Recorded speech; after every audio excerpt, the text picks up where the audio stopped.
Billy Boulevard, Cigar Rant number 18. It's not what you think, it's how you think. So I'm arguing with someone at the cigar lounge about the existence of climate change. One of the things that struck me was that the gentleman that I was arguing with didn't believe that climate change exists. Fine. What's your supporting information? He basically said, I just don't believe it. You see, it's not what you think, it's how you think. The one thing you gotta recognize is you can talk about what you don't believe, but I don't know about you. Me, myself, personally, I have never, ever pumped up a weather balloon. I've never hooked up a barometer. I have never dug ice cores in the North and South Pole, judging every strata of said ice core, analyzing the air molecules in said ice core, knowing that they were formed cyclically, and forming an idea as to what the atmosphere looked at, and then correlate that with other data that talks about how much carbon's in the atmosphere and all the man-made activities that contribute to it.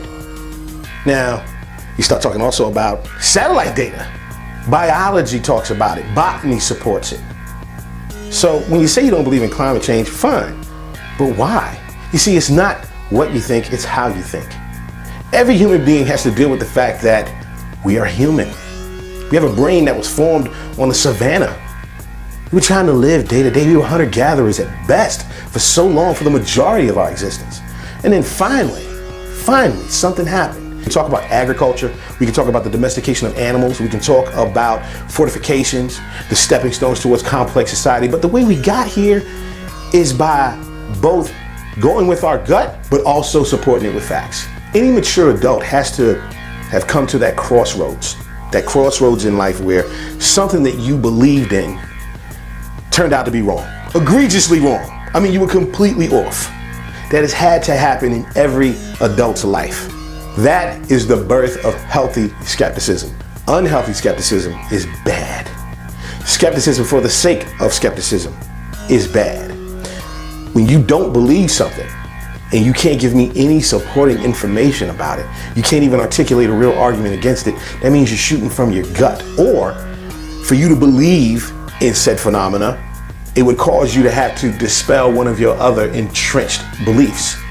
Carl Sagan will argue about the fine art of detecting the DNA of someone's argument. He called it his baloney detection kit, to test if somebody was just basically blowing hot air. One of those arguments, one of my favorite ones, was argument by incredulity, which basically means I can't believe it because I can't believe it. Argument by incredulity is the footprint of an idiot. And remember that next time you're at the Cigar Lounge. Billy Boulevard, PureRomadero.com. Ease up.